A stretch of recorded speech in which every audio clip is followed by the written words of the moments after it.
Bueno, bienvenidos al curso de estadística descriptiva. En esta ocasión vamos a mirar un ejemplo, ya pues utilizando lo que hemos aprendido en el curso para hacer un análisis de cierta información, ¿no?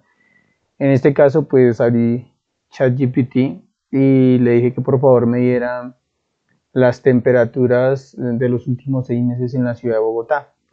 Entonces me arroja este gráfico donde dice aquí tienes el gráfico de las temperaturas promedio en Bogotá durante los últimos 6 meses. Entonces, ¿qué está diciendo acá? Que en el mes de junio, en promedio, la temperatura fue de 14.2 grados centígrados. En junio, 13.9 grados centígrados y así sucesivamente. Listo. Entonces me dan esta gráfica. Entonces yo voy a hacer un análisis de esta información aplicando lo que hemos visto pues en el curso. ¿Qué hice? Pues tomé esta información y la llevé a una tabla en Excel y allí en Excel pues vamos a hacer los análisis respectivos. Bueno, aquí tenemos entonces esos datos en Excel, ¿no? Tenemos la temperatura promedio en cada mes, ¿no? Eh, en este caso, digamos que la información que se me presenta, digamos, ya hay un resumen ahí, ¿no? Porque aquí, digamos, para junio yo no tomé temperatura día por día, es más, y en el mismo día tendría que sacar un promedio de temperatura que represente ese día, porque la temperatura durante todo el día varía, no es igual, no es constante, ¿no? Entonces digamos que en este caso la tabla de frecuencias como tal no la podríamos obtener a real, digámoslo así, con la información que tenemos. Pero sí podemos hacer un análisis respecto a la temperatura promedio de los últimos 6 meses, a la mediana de temperatura de los últimos 6 meses, en este caso moda no, porque pues si nos fijamos estos valores todos son distintos. Podemos calcular el rango, la variación de la temperatura en los últimos 6 meses, a calcular la varianza y por último la desviación estándar y finalmente pues dar una conclusión de estos datos, ¿no? Entonces pues empecemos. Nosotros podemos primero mirar cuál es el promedio. El promedio de temperatura bajo acá de los últimos 6 meses. Entonces aquí ya lo vimos en Excel. Para calcular el promedio solo escribo promedio. Igual promedio. Selecciono los datos. Cierro paréntesis y enter. O sea que la temperatura promedio de los últimos 6 meses es alrededor de los 13.9 grados centígrados. La mediana. Mediana. ¿Qué queda la mediana? El dato central de estos datos, en este caso son estos. Cierro acá, perdón, aquí es igual y no escribí mediana, esta, selecciono los datos, enter. Coinciden, ¿no? O sea que aquí esas dos medidas de tendencia central están diciendo que los datos se concentran como en ese sector, en esa temperatura. Y la moda, pues no podemos hablar de moda. ¿Qué pasa si miremos, qué pasa si yo intento calcular la moda, perdón? Moda. ¿Qué nos dice Excel? Moda. Miren acá. Devuelve el valor más frecuente repetido, ¿sí? A moda. Y seleccionamos los datos. Cerramos. Este resultado que significa que para estos datos no hay moda, ¿sí? Bueno, ahora vamos a mirar las medidas. Estas son las medidas de tendencia central. Vamos a mirar las medidas de dispersión. Entonces, la primera que vimos es el rango. Y el rango simplemente es el valor máximo menos el valor mínimo.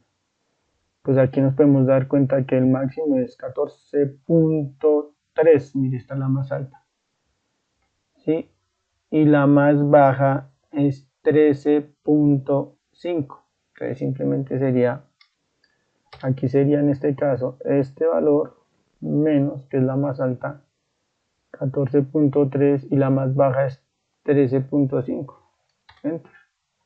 Aquí la variación de temperatura es de 0.8 grados Celsius, o sea, ni siquiera un grado de variación. Luego que sigue, hablamos de la varianza. La varianza, pues también aquí aprendimos, se nos escribe así. Esta aquí dice varpet. seleccionamos y enter.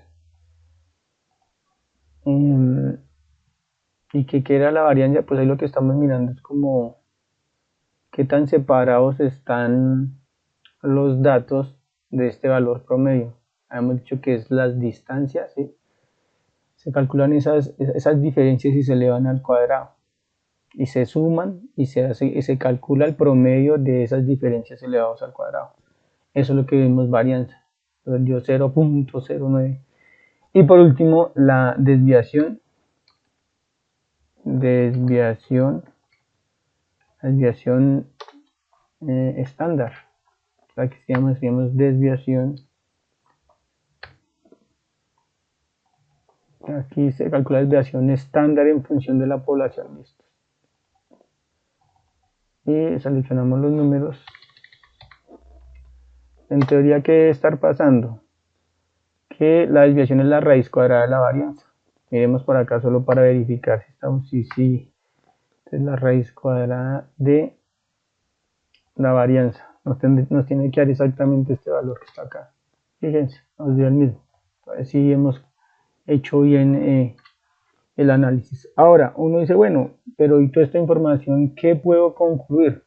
Entonces nosotros hemos visto en un video que con la desviación y con el promedio podemos mirar si los datos están muy dispersos, ¿sí?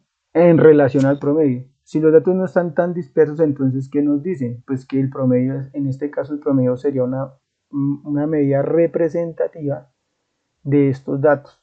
Entonces, miremos. Entonces, nosotros creábamos aquí unos intervalos, ¿no? Entonces, creamos unos intervalos a partir de esta desviación típica o estándar y el promedio. ¿Cómo se crea? Entonces, límite inferior del primer intervalo. Entonces, escogemos el promedio y le restamos la desviación típica o estándar. Y aquí, para el límite superior, lo mismo, cogemos el promedio y le sumamos una vez la desviación. Este es un primer intervalo. Voy a coger estos datos acá, los voy a ordenar y vamos a mirar qué ocurre, ¿no? Vamos a copiar estos datos un momento para poder hacer un análisis. Control C, Control V. Tengo estos datos, los voy a ordenar. Ordenar. De menor a mayor, ya están ordenados. Ahí tenemos los mismos datos. ¿Para qué hago esto? Para poder mirar aquí lo del primer intervalo que generamos. Es decir, voy a mirar cuántos de los datos que tengo acá están dentro de este intervalo. 13.68, o sea, este no estaría, este sí, porque va desde 13.68 hasta 14.21. O sea que en ese primer intervalo tendríamos estos datos, ¿sí? En ese primer intervalo. La gran mayoría está ahí. Como la gran mayoría está ahí, uno podría decir que los datos no están dispersos. O sea, este es nuestro primer intervalo y ya la gran mayoría está ahí, entonces la dispersión es baja. ¿Sí? Podemos generar un siguiente intervalo para mirar qué pasa. Lo mismo, el promedio menos hará 2 veces la desviación típica estándar. 2, entonces aquí hicimos 2 por, seleccionamos esta señora. Y aquí lo mismo, pero ahora no es menos, sino más. Entonces el promedio más 2 veces por la desviación típica o estándar.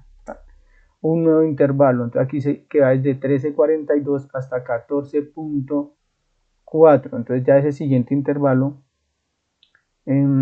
ya incluyó 13.5. Claro, esto arranca desde 13.4. O sea, está más atrás, ¿no? Y va hasta 14.47. Ahí ya absorbió todos los datos. O sea, ya en ese segundo intervalo todos los datos están ahí. Eso significaría que, como ya están ahí, uno dice, uy, pero o sea que la dispersión de los datos es media. Y yo digo, no. La tendencia es a ser muy baja, porque la gran mayoría en el primer intervalo ya contuvo a 4 de los 6 datos. ¿Sí? Pues si uno se va a riguroso, uno diría que la dispersión es baja, media, pero más, o sea, más que todo tirando a ser baja. O sea, ¿qué ocurre ahí? que los datos no están dispersos, no son dispersos. Al no ser dispersos, ¿qué ocurre? Pues que el promedio viene a ser, o sea, los datos se concentran, no están cercanos a ese valor promedio. Por tanto, el promedio viene a ser, en este caso, la medida representativa de la temperatura de sus últimos 6 meses. Por tanto, yo puedo concluir que del mes de junio a noviembre, un valor representativo de la temperatura es alrededor de los 14 grados centígrados. Entonces yo ya sabría con esta información pues que 14 grados centígrados son temperaturas bajas aquí en la ciudad pues de Bogotá y en cualquier ciudad. Entonces, ¿qué ocurre? Pues que uno ya dice, uy, no, en estos meses hay que andar, como diríamos nosotros, con paraguas, con sombrillita, porque pues estas temperaturas son bajas, pues va a haber lluvias, precipitación de agua.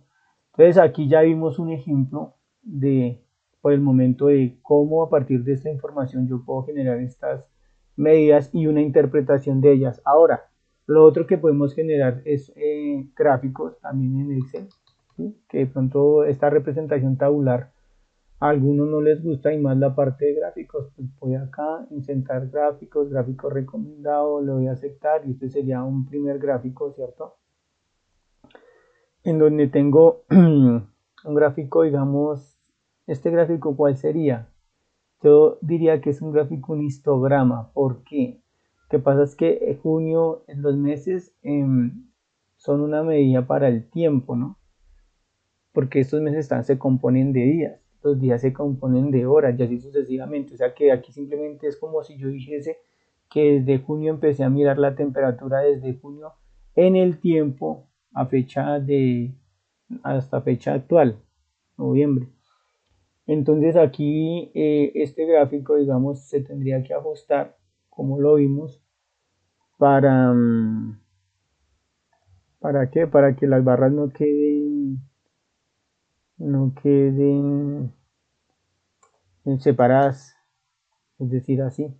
Eso sería como teniendo en cuenta que estos meses lo que realmente es una variable tiempo y la temperatura, o sea, la temperatura respecto al tiempo. El tiempo es continuo. Entonces así nos quedaría. Aquí hemos dicho que uno puede como arreglar esto, ¿no? Para que sea una mínima separación, el contorno que sea así. Eh, que hemos dicho acá, relleno así, contorno así, el grosor para que se distinga un poquito y listos. Y allá tendríamos una representación, digamos, un histograma de la temperatura en la ciudad de Bogotá en los últimos 6 meses. ¿Qué otra cosa podemos anexar? Ay, perdón, acá. Vamos a ver el gráfico y cogí esto. Ahora miremos el otro tipo de gráfico que nos podría interesar, es el de pastel o el circular. Entonces nuevamente seleccionamos los datos, lo voy a insertar, buscamos gráficos recomendados, seleccionamos este, aceptar. Aquí decimos que muestre las etiquetas, en este caso pues son las temperaturas. También podemos decir que muestre los porcentajes. Espera que acá tiene que aparecer todas ya porcentaje. Podemos cambiar el gráfico para que se vea como en 3D. Buscamos acá uno que nos llame la atención, puede ser este. Y listos, aquí ya tenemos un gráfico, perdón, que voy a mover esto, se me mueve así para que no se solape. Y aquí tendríamos un gráfico, ¿sí? En donde ya no sería histograma, sino de pastel, en donde nos muestra mes por mes, pues la temperatura promedio que hubo en ese mes y el porcentaje que representa respecto a toda la torta o el pastel. Entonces aquí ya tenemos una representación gráfica de los datos, un análisis de esa información a través de las medidas de tendencia central, las medidas de dispersión. Y pues, ¿qué podemos concluir? Que que la estadística nos ayuda a interpretar, ¿no? La estadística descriptiva es el poder coger una información, hacer una representación, puede ser gráfica, tabular, un análisis para poder hacer alguna inferencia de esos datos. En este caso, pues podemos concluir que la temperatura en esos últimos 6 meses es una temperatura baja, que los datos, o sea, que no hay una variación de los datos significativa. La variación, o sea, aquí vemos que el rango dice que la variación es de 0,8, ni siquiera 1 grado. Lo confirmamos al hallar la varianza de la desviación típica o estándar, y al mirar los distintos intervalos nos damos cuenta que el primer intervalo absorbe prácticamente todos los datos, es decir, toda esta región, y cuando creamos el segundo intervalo todos quedan incluidos, por tanto los datos no están dispersos respecto a la media o promedio, y por tanto el valor representativo de estos datos es 13,95 grados centígrados. Con esto pues ya es una puesta pequeña en práctica de la información del curso, digamos, de los elementos que hemos repasado, para que ustedes se den cuenta de cómo los podemos poner y llevar a cabo a la práctica. Muchas gracias.